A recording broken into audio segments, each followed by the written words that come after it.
Assalamualaikum warahmatullahi wabarakatuh. Innal hamdalillah nahmaduhu wa nasta'inuhu wa nastaghfiruh wa na'udzu billahi min syururi anfusina wa min sayyiati a'malina man yahdihillahu fala mudilla lahu wa may yudlil fala hadiyalah. Asyhadu an la ilaha illallah wahdahu la syarika lah wa asyhadu anna Muhammadan abduhu wa rasuluh. Amma ba'du, ikhwati fid din, saudara-saudari hafizakumullah wa barakallahu fikum. Alhamdulillah, segala puji bagi Allah yang atas berkat rahmat, inayah dan taufiknya Allah permudah kita kembali untuk melanjutkan pembahasan kitab Safinatul Najah milik Syekh Salim Sumer Al-Hadrami rahimahullah. Dan insyaallah pada pertemuan kali ini kita akan melanjutkan pembahasan tentang rukun-rukun sholat jenazah. Dan insyaallah kita akan melanjutkan tentang paling minimnya menguburkan jenazah. Ya, insyaallah setelah itu satu pertemuan lagi kita selesai dari kitab Safinatul Najah bi'idznillah ta'ala. Qala al-mu'allif rahimahullah nafa'anallahu bihi wa bi'ulumihi fid darain. Faslun arkanus sholatil janazati sab'atun. Rukun-rukun sholat jenazah itu ada 7. Yang pertama adalah al-awwal an-niyah. Yang pertama yaitu niat. Ketika seseorang mau melakukan ibadah, innamal a'malu binniyat. Setiap amalan tergantung dari niatnya. Wa innamal likulli imri'in ma nawa. Setiap orang mendapatkan apa yang dia niatkan. Kalau dia mau niat sholat jenazah, maka dia harus niat melakukan sholat fardu kifayah jenazah. Ya. Dan tidak harus mengkhususkan jenazahnya fulan dan fulan. Misalkan siapa? Fulan meninggal. Fulan ibn Alan meninggal. Kita tidak harus meniatkan menyolati jenazah Fulan ibn Alan. Tapi cukup meniati sholat jenazah selesai. Ya, karena kalau salah, maka batal sholatnya. Tidak sesuai dengan apa yang dia niatkan. Dan boleh sholat gaib bagi jenazah yang tidak ada. Bisa jadi ada seseorang yang alim biasanya yang meninggal jauh, kita tidak bisa datang, kita menyolatinya itu diperbolehkan. Dan niat itu harus berbarengan dengan takbir pertama, ya. Harus berbarengan dengan takbir pertama. Awal dari rukun itu dipasang niat. Ya, qasdu syai' muqtarinan bil fi'l, yaitu niat melakukan sesuatu berbarengan dengan perbuatan. Di sini nanti akan ada letak perbedaan antara beberapa ulama. Ada mengatakan niat itu ketika jalan dari rumah sudah masuk niat, sehingga tidak harus ada niat di waktu itu. Dalam mazhab Syafi'i harus berbarengan dengan awal rukun. Ats-tsani, yang kedua. Arba'atu takbiratin, 4 takbir. Ya, cara takbirnya sama seperti salat biasa, mengangkat tangan, ya. Jaraknya ada di telinga, daun telinga, atau sampai ke bahu. Dan menaruhnya di bawah dada. Tidak menaruh di dada dalam mazhab Syafi'i, tidak demikian.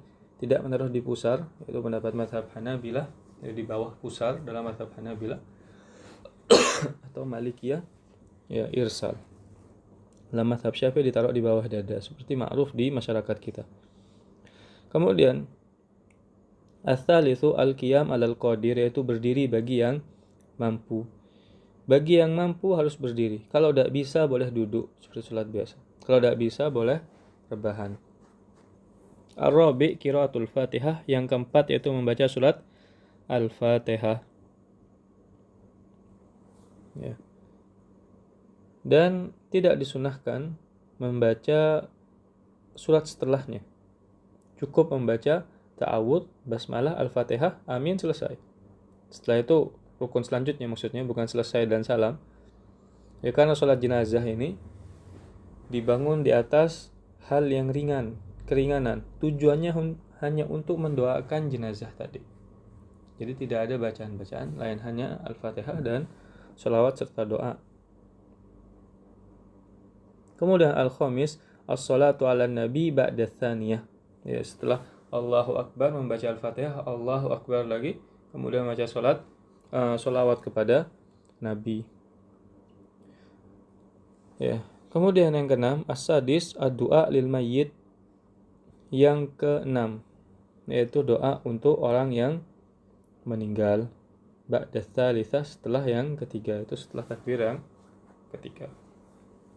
Ya, doanya dengan doa yang sabit dalam Al-Qur'an, dalam hadis Allahumma ighfir lahu warhamhu wa'afihi wa'fu anhu dan seterusnya. Kemudian as-sabi yang ketujuh, assalam, itu salam. Setelah takbir ketiga, maka ditambah lagi satu takbir. Ya, setelah itu berdoa dan salam. Ini yang ada riwayatnya yang diterapkan oleh mazhab Syafi'i wallahu alam. Ya, adapun mungkin di sana ada yang melakukan takbir sampai 5 kali, 6 kali dengan semisalnya. Maka itu tidak disebutkan dalam, ya, tidak dijadikan hal yang utama dalam mazhab Syafi'i wallahu alam sejauh yang kami ketahui. Kemudian wa aqallud dafn, yaitu minimalnya menguburkan jenazah. Ya. Kalau misalkan ada orang yang ketinggalan salat jenazah, misalkan dia masbuk, maka dia hukumnya sama seperti salat masbuk biasa. Ya, dan dia menambah kekurangannya. Dan selatnya tidak berlama-lama dengan jenazah. Kalau sudah meninggal, tidak ditunggu sampai berhari-hari, langsung dikubur kalau bisa. Wallahu a'lam. Dan minimalnya mengubur jenazah adalah hafratun, yaitu lubang, taktumu raihatuhu wa tahrusuhu minas siba. Lubang yang dipakai untuk menutupi bau dan ancaman dari dimakan hewan buas. Itu minimalnya mengubur. Wa akmaluhu, dan yang paling sempurna, qamatun, yaitu setinggi, wa bastotun, setinggi orang normal maksudnya, dan ditambah satu jengkal. Ditambah satu jengkal, tingginya berapa orang normal? Anggap 170 atau 80, tambah satu jengkal, anggap 100, ya 160 mungkin, 165 orang Indonesia mungkin. Ya, kemudian ditambah satu jengkal. Wallahu a'lam. Intinya tingginya orang normal. Biasanya tukang kuburan lebih mengerti tentang hal ini. Ditambah satu jengkal. Kemudian yang selanjutnya, wa yudha'u khadduhu alat turab, dan menaruh pipinya disentuhkan ke tanah. Ya, dibuka enggafannya, tali pocongnya istilahnya dibuka. Ya, kemudian dibuka pipinya dan ditempelkan ke pasir, ke tanah. Ya, secara asal tidak boleh menaruh sesuatu apapun di bawah jenazah. Tidak boleh misalkan naruh kayu, naruh besi, naruh apa di bawahnya, secara asal tidak boleh, kecuali dibutuhkan. Lebih di zaman sekarang mungkin ada COVID dan yang semisalnya, maka mungkin ada orang yang menaruh jenazah dengan peti dan semisalnya. Ya, para ulama telah beristihad dan mengatakan hal itu diperbolehkan. Karena ada sebab juga. Ada sebab. Dan suatu permasalahan. Misalkan di kuburan tersebut ada najis. Maka bagaimana? Ya, di lubang tadi ada najis. Imam Baijuli rahimahullah beliau menyebutkan kalau najisnya dari kuburannya. Dalam artian ya dari tanah kuburan, maka boleh dikubur di situ. Tapi kalau najisnya dari luar, misalkan ada orang kebelet kencing, lihat ada lubang, dia kencing ke situ misalkan, ya maka tidak boleh dikubur di situ.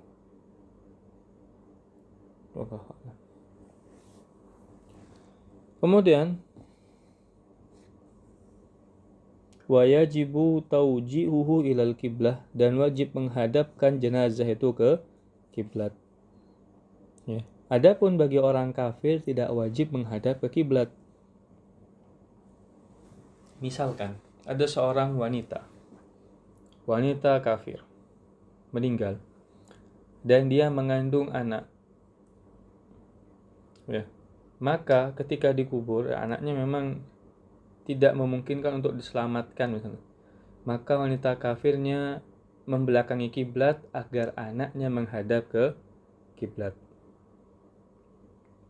Ya. Dan juga wanita ini harus dikuburkan di antara kuburan orang muslim sama orang kafir. Wallahu a'lam, ya. Di beberapa daerah ada yang jadi satu di bersebelahan, maksudnya kuburan orang kafir sama orang muslim hanya dikasih jarak sekian. Ya, kalau ada kuburan yang demikian, maka wanita kafir tadi ditaruh di kuburan di tengah-tengah antara dua kuburan, di jarak tadi. Tujuannya apa? Agar anak yang muslim tadi, yang masih belum tercampur dengan kekufuran, yang masih di dalam janin, tidak masuk ke kubur orang kafir sehingga tidak didoakan. Dan wanita tadi juga tidak masuk ke kubur orang muslim sehingga didoakan dengan ampunan. Sehingga harus ada di tengah-tengah. Dan ya, tadi disebutkan dikubur di antara dua kuburan muslim dan kafir. Adapun misalkan janinnya bisa dikeluarkan. Ya, dokter mengatakan ketika melihat wanita ini meninggal, janinnya masih bisa diselamatkan, kemudian dikeluarkan, maka tidak masalah meskipun merusak, artinya mengoperasi orang sudah meninggal agar selamat janinnya. Ya. Itu tentu dengan ilmu kedokteran. Adapun misalkan meninggal di lautan dan jaraknya jauh dengan daratan, maka bagaimana nasibnya? Ya, sebagaimana kemarin ada berita orang meninggal di kapal dan dibiarkan jenazahnya di kapal, ditaruh di tempat yang dingin, ya, di cold storage-nya istilahnya. Maka bagaimana? Kalau misalkan jauh dari daratan, maka menurut nas dalam Imam Syafi'i, orang yang meninggal di lautan tadi ditali atas dan bawahnya, istilahnya tali pocong atas sama bawahnya, kemudian dikasih beban yang berat dan dilemparkan ke air. Tujuannya apa? Supaya jenazahnya tadi masuk ke dalam lautan, tenggelam di lautan. Kalau jaraknya sudah dekat dengan daratan, ya, yang tadi misalkan perjalanan sangat jauh, melintasi samudra misalkan, dan tidak ada daratan. Kalau dekat, ada jarak, jaraknya ya, sudah terlihat begitu dekat, maka bersandar di kubur daratan itu. Kemudian faslun yunbishul mayyitu li arba'i khisalin. Diperbolehkan mengeluarkan jenazah yang sudah dikubur dengan 4 sebab. Ya. Lil ghusli idza lam yataghayyar, untuk memandikan jenazah kalau belum berubah bentuknya. Karena kenapa? Memandikan jenazah, mensucikan jenazah merupakan kewajiban. Kalau tidak bisa dimandikan maka ditayamumi. Kemudian selanjutnya litaujihihi ilal kiblah. Ya, untuk menghadapkan jenazah ke kiblat. Misalkan lupa gak dihadapkan ke kiblat, maka diangkat, dibongkar, dihadapkan ke kiblat. Kalau belum berubah bentuk jenazahnya. Dan ini yang muktamad dalam mazhab Syafi'i. Ya, lupa misalkan, yang ngubur baru tahu, sehingga dihadapkan membelakangi kiblat. Karena wajib menghadapkan ke kiblat. Kemudian yang ketiga, lil mali idza dufina ma'ahu, untuk mengambil harta, ya, ketika tidak sengaja terkubur dengannya, yang terkubur bersamanya. Ya, entah sengaja atau tidak sengaja. Misalkan tidak sengaja ketika ngubur ternyata handphonenya jatuh, maka boleh menggali kuburan dan mengeluarkan jenazahnya, misalkan handphonenya ada di bawah jenazah. Ya, tetapi mungkin kalau memiliki rasa ridho dan hal itu bukan suatu hal yang mahal, ya, maka tidak masalah. Dan juga kalau dikubur di tanah orang misalkan, tidak tahu, ternyata itu tanahnya orang, dikubur, orangnya tidak terima, maka harus dikeluarkan jenazahnya. Yang keempat, idza dufina janinuhu wa amkanat hayatuhu, ketika ada wal mar'atu idza dufina janinuhu, dan wanita ketika dikubur janinnya dan masih mungkin untuk hidup, ya, sebagaimana disebutkan sebelumnya, ya. Dan janin memungkinkan untuk hidup biasanya janin di atas 6 bulan. Ya, itu karena waktu minimal bayi itu bisa lahir. Sebagaimana disebutkan 6 bulan wanita minimal lahir. Kalau di bawah 6 bulan berarti diyakini bahwa dilakukan hubungan di luar nikah. Kalau 6 bulan, misalkan ada orang menikah, tahu-tahu 6 bulan melahirkan, tidak bisa kita menuduh dia melakukan hubungan di luar nikah. Karena itu memang minimal orang melahirkan 6 bulan dan paling lama 4 tahun. Ya. Adapun mungkin di bawah 6 bulan, ya kita ragu ini bisa gak diselamatkan. Kita tanya ke ahlinya, ke dokter. Mungkin bisa dikeluarkan dan ditaruh di ruang apa untuk bayi, maka tidak masalah untuk dikeluarkan. Kalau memang dokter mengatakan bisa diselamatkan. Ya, termasuk kesalahan adalah membiarkan ibu dan janinnya mati. Ibunya udah mati, janinnya bisa diselamatkan tapi dibiarkan, ya ditaruh di mana kayak ya di tanah sampai janinnya juga mati baru dikubur. Itu termasuk kesalahan. Ya, kalau demikian itu termasuk dalam membunuh janin juga. Wallahu a'lam. Ini penjelasan tentang jenazah. Ya, insyaallah kita lanjutkan pada pertemuan yang akan datang. Bismillah taala. Ada benarnya datangnya dari Allah Subhanahu wa taala, ada salahnya karena kurang